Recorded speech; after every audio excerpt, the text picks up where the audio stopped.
Welcome to today's show, Success and Intentional Lifestyle.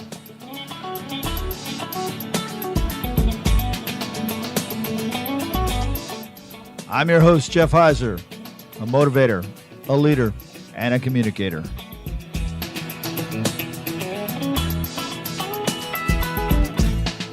Good morning and welcome to Success and Intentional Lifestyle. I'm your host, Jeff Heiser, and I am so happy that you've tuned in once again this week to hear this morning's show. Many thanks go out to everyone who's listening around the world, and I sure hope that your morning has been a great start to a wonderful day. I hope you had a great weekend. I certainly did. It was absolutely gorgeous here in Florida. I just can't tell you how wonderful it was. Just imagine a sky that is just crystal blue and not a cloud in the sky. We had 2 days of that, and it was just wonderful. And the temperature was just right, not too hot, not too cold. It was just perfect. We had a unbelievable cold front that had come through, and we had gotten down to 59 in the morning on, I guess it was Sunday.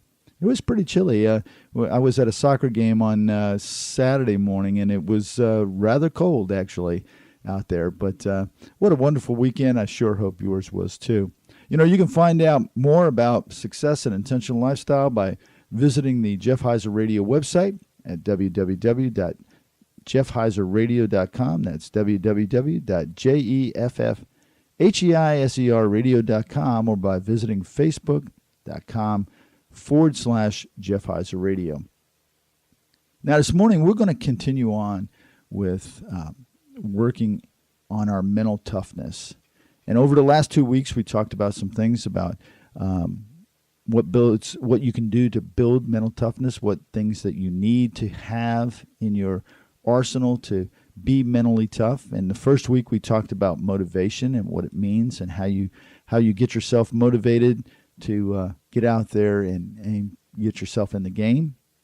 And then last week we talked about confidence and why confidence is such an important piece of the whole mental toughness idea. Now, this week we're going to talk about focus, but I want to say one more thing about where we're going with this, okay?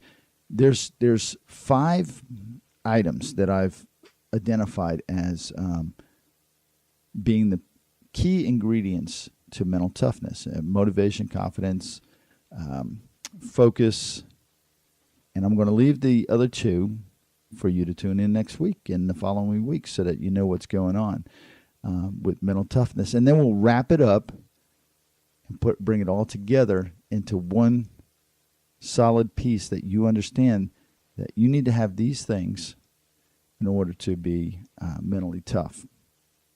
And today, like I said, we're going to talk about focus.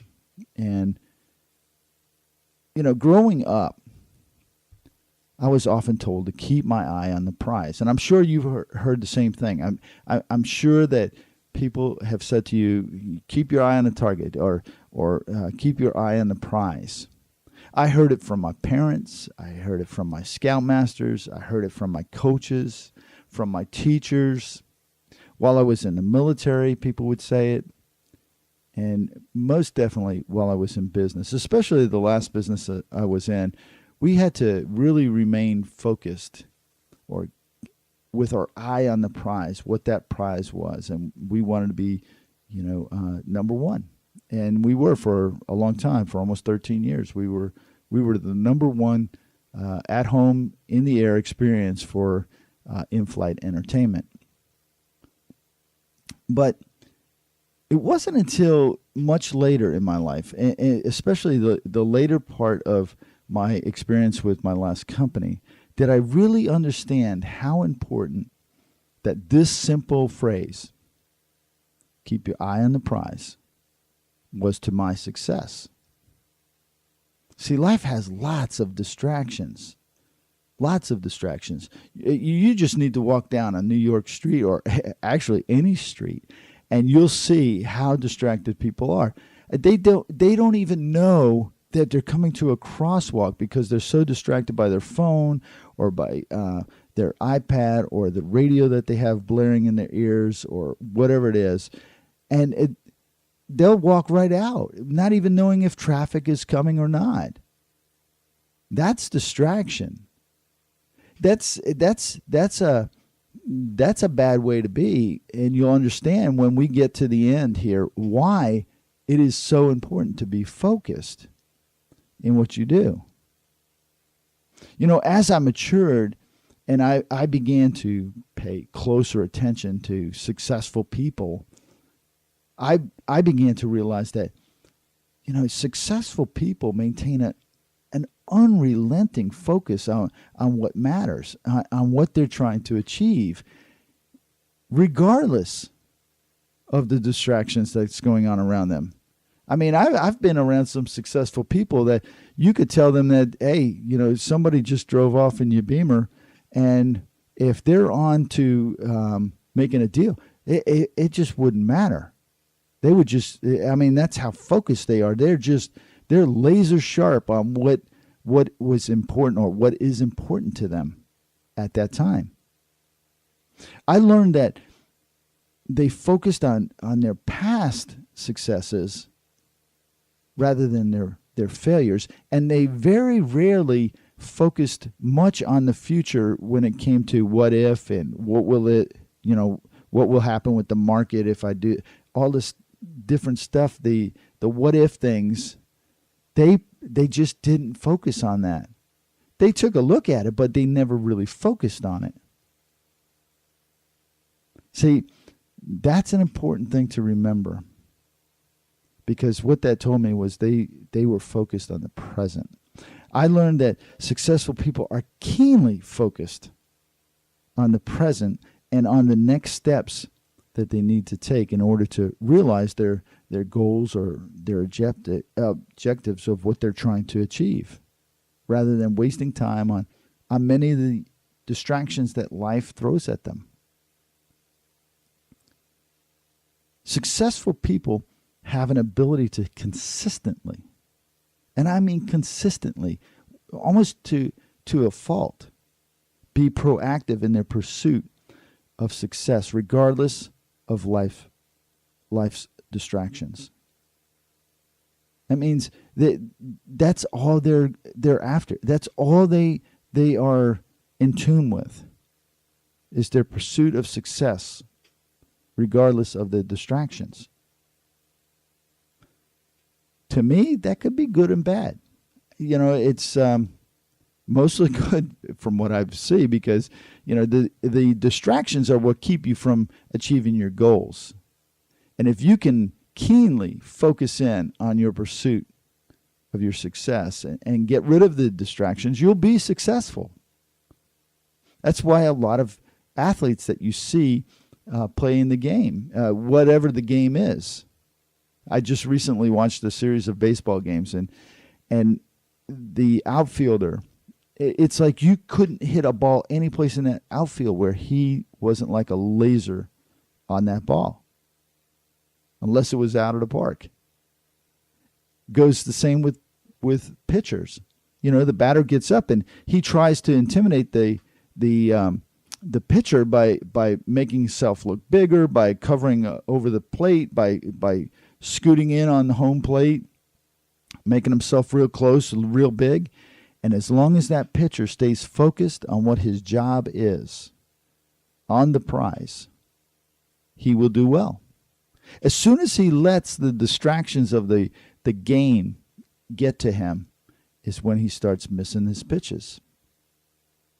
You don't see a great many pitchers that are that good at being able to focus so keenly that they make no mistakes. And that's why you see so few what we call shutout games or no-hit games.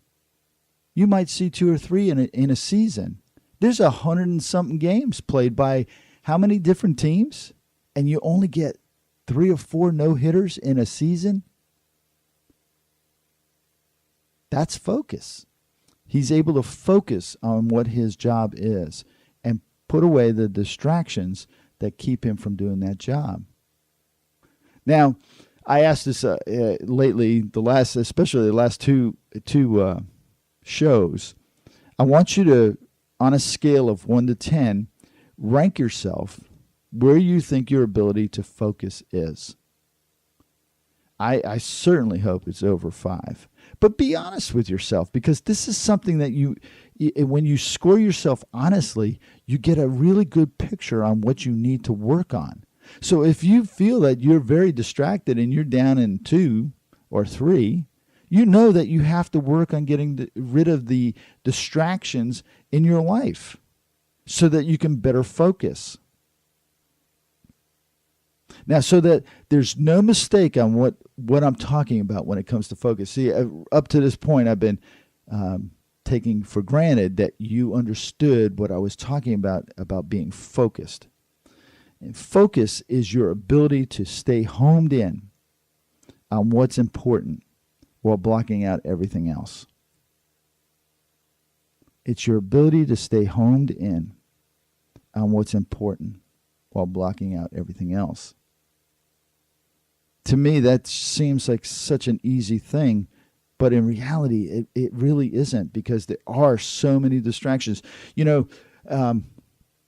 Give you a really good example. Say you're a hiker and you go hiking, and you're focused on reaching the summit, and you're hiking, and then the weather changes, and then it starts to get cold, and the wind starts to blow. All those are distractions. Your body starts to ache. You feel you're starting to feel tired or whatever. All distractions. And unless you can focus on what it is that you're out there for, that you want to reach the top, you will not reach the top. If you can't focus and block out everything else that is getting in your way as you go up this mountain, you won't reach the top. See, focus is necessary if you want to develop mental toughness. It enables you to achieve your goals because you're able to stay on target. You're able to stay homed in on what it is that you want to achieve.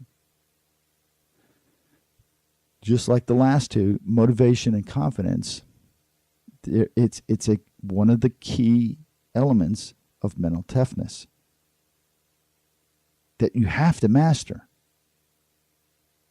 You can't have, well, I'm really good at motivation and confidence, but I can't focus. Well, if you can't focus, you can't finish.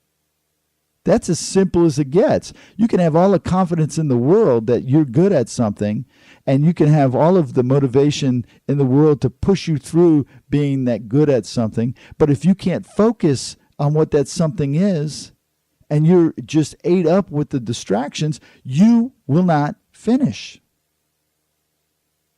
So focus becomes an important part of the 5 things that I've laid out as being important for mental toughness. See, it's a trait that is important if you want to stay on track when undertaking any challenge. It doesn't have to be sports. It could be business, education, relationships, you name it. Do you think that the soldiers that are deployed and they're out there fighting lack focus? If they lack focus, they don't come home. They don't come home. Focus is what keeps their eye on the enemy and what their job is. Their job is to defeat the enemy and come home alive. They have to focus. The moment that they don't could be their last moment. It's an important trait.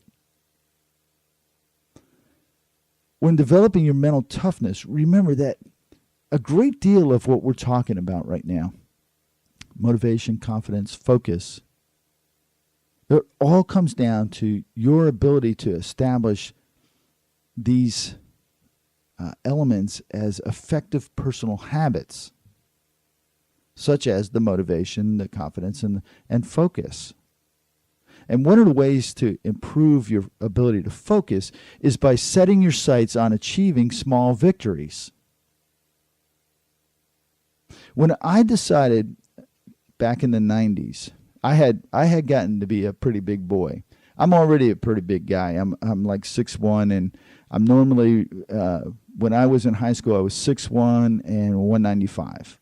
I was back then considered a big guy. And when I got out and went into the military, I got out of the military. I was still 6'1", and I was like 175, 180. And that's still big boy. But then I really blossomed out, and I gained a lot of weight, and I needed to lose some weight. So I decided that I had to get back into shape. I had to get myself back into what I called my fighting weight. It was not a fighting weight, but that's what they call it. And it was the comfortable weight that I needed to be at. And so what I did was I made a decision that I was going to lose weight. But when I made the decision that I was going to lose weight, I didn't decide on the fact that I was going to lose 68 pounds over the next 6 months. I didn't do that. I didn't know how many pounds I was going to lose over the next 6 months. I was determined to lose some weight. I just set my focus on losing a pound or two a day. And I figured if I could just lose a pound or two a day, that I'd be okay over time. I didn't set out vowing I would eat right for the next 6 months and I would only have Jell-O and lettuce and all this crap. That's not what I did. What I did was I set my target to eat right and exercise one day at a time so that I could stay as clear as I could on what my objective was, and that was to lose 1 or 2 pounds every day. See, by doing this, I had no idea at the time, but looking back, I know exactly what I did. I was able to focus on my expected outcomes one day at a time. I wasn't worried about what happened the day before. I wasn't worrying about where I would be, in 6 months. I didn't let myself get distracted by what seemed to be an almost impossible task over an impossible amount of time. I figured at the end of the first day that if I could focus on doing what I needed to do that day, I could do it again the next day, and the next day, and the next day. All I needed to do was stay determined and focused on what I needed to do. I created new eating habits, and I was motivated at beating myself each day from what I did the day before. And I did this day by day by day by day. And if you can do it the first day, you can do it the second day, and the third day, and the fourth day, and on and on and on. But you can't do it if you're not focused on that. And I did lose 68 pounds in 6 months. I didn't starve myself. I ate right. I just did it. I just did it one day at a time. My youngest son competes at a very high level of competition in what they call obstacle course racing. It's like the Spartan races and the Tough Mudders and some of the other ones that they have out there. And over time, I've seen this progression of his abilities. And this past weekend, he did really well. He placed in the top 10 and beat some of the top people in the sport, coming in the top 10.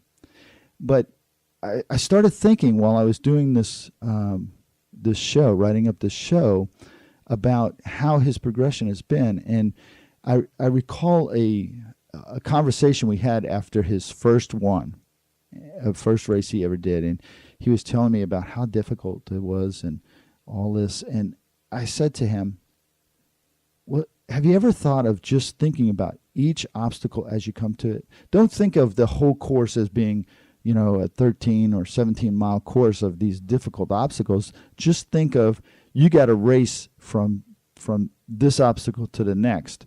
And the only obstacle you got to worry about is that obstacle that's in front of you." And he's yeah. I remember the whole conversation. And then last year when we were at the world championship for it, that came true. That came true. And it if you read one of his write-ups on his blog, mile12concept.com, you'll understand he just took one obstacle at a time. And each one of those obstacles became a personal race. So he was able to focus on just that obstacle, getting through that obstacle with the best time that he could, and then race to the next obstacle. What that does is it allows him to only focus on what was important at that time. All of the other obstacles in front of him are just a distraction. That one obstacle in front is what is important.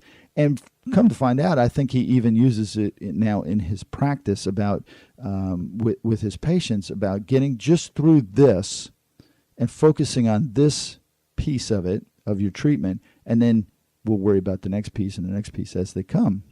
So focus becomes an important piece of your mental toughness. If you can focus on what's in front of you and get through that, you can get through just about anything. I remember, this is kind of funny. I'm embarrassed to even say this, but I remember a coach that I used to coach football with, and we were standing on the sideline, and we're standing there, and we're just like shaking our heads, and it's like, holy smokes, how are we ever going to win a game? We're undersized, we're undernumbered. We had like 25 boys out there. Most teams have 32 at least.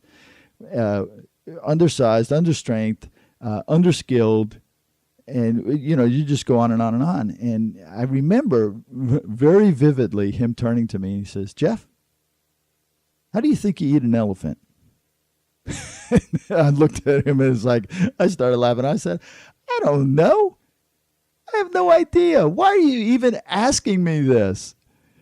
We're trying to get these guys ready for their first game." And he laughed at me, and it was a fun laugh. And he told me, he says, "Jeff, you eat an elephant one bite at a time." And it hit me. In other words, what he was saying was, to succeed, all we really needed to do to win was to focus on the tasks at hand, nothing else.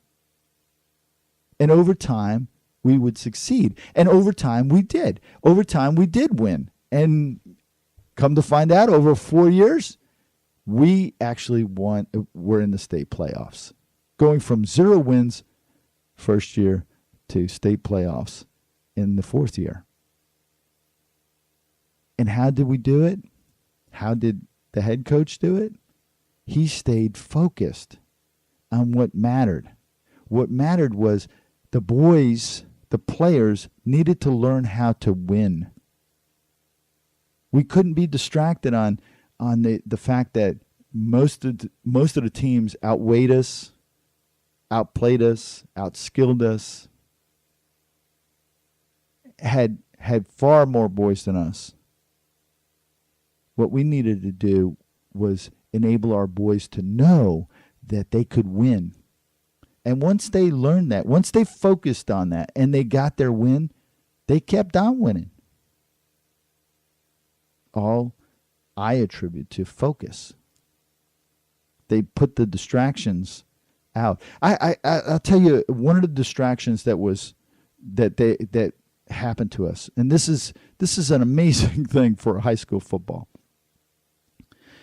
The opposing coach knew that my son was a quarterback, and that he was good because the opposing coach held quarterback camps, and he had been at his camp, and he knew what he could bring. So in order to try to distract us from our game, we show up at the game, we're on the sidelines, the boys are ready to play, and we see this helicopter coming in. And the helicopter comes in, and the helicopter lands in the middle of the football field. The door opens. The head coach and his assistant coach step out. They wave to our boys. They turn around and walk to their sideline, and the helicopter takes off. Now, what do you think our kids felt? They were so distracted by the fact that this coach came in on a helicopter.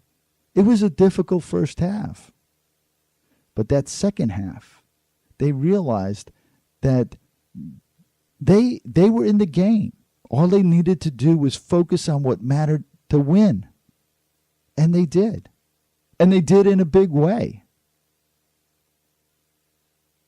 But they would have never, if they would have let that distraction of the helicopter landing on the field play front and center in their mind. I can't tell you how many times this simple phrase, how do you eat an elephant, has proven its worth to me. To win those small victories, you need to establish a daily schedule for yourself where you take specific actions in a measurable way. It's like when I lost weight. I took specific actions throughout the day. I ate at certain times. I exercised at certain times.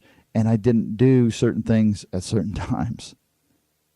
And it all added up for me to very specific small victories. And over time, those victories became very large victories. Once you develop your routine, you got to stick to it. You can't begin to win small victories every day without sticking to it.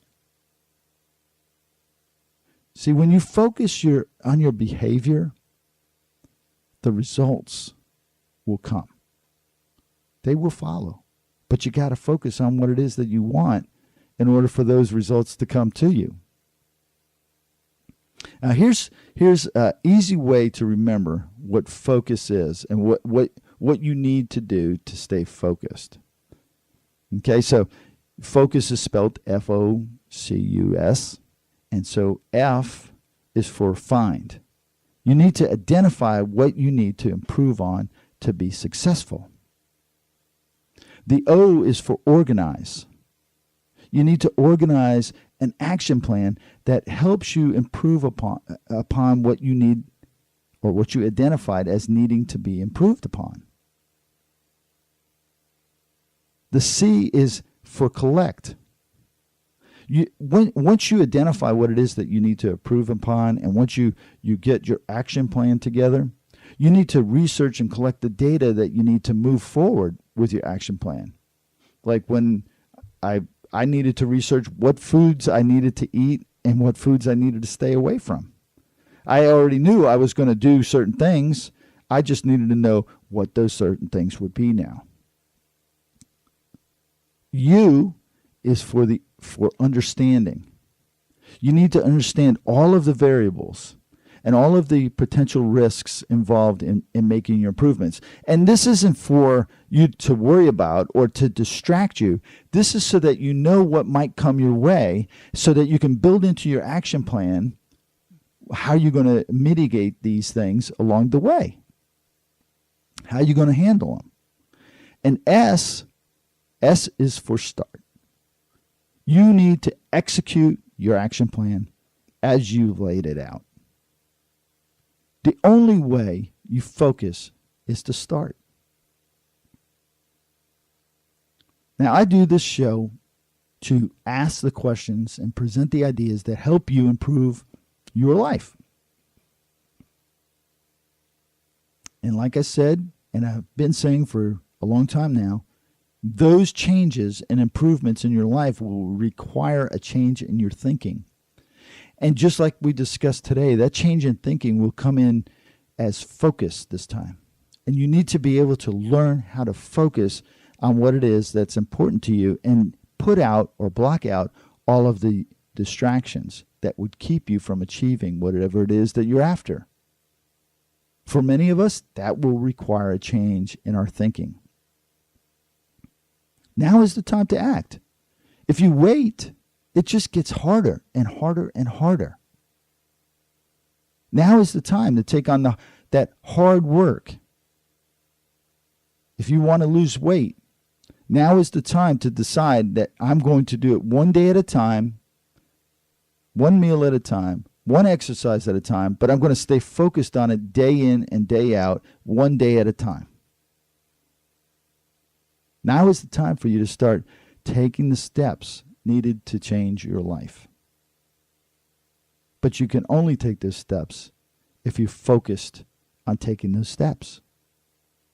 Don't ever underestimate the importance of just taking those first steps. I know you have the potential to achieve great things in your life. We all do.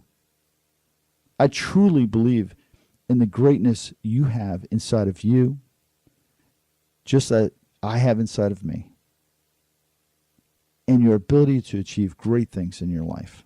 We all have that ability.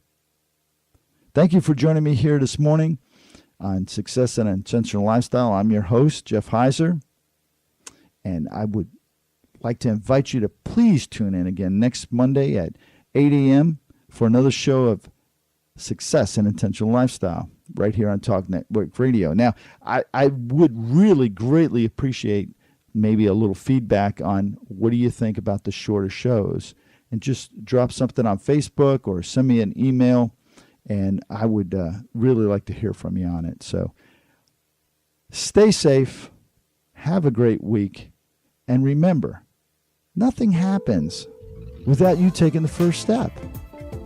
God bless.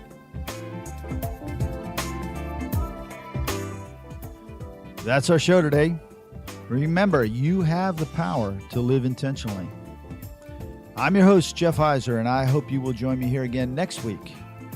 Till then, stay safe, be intentional, and spread the word.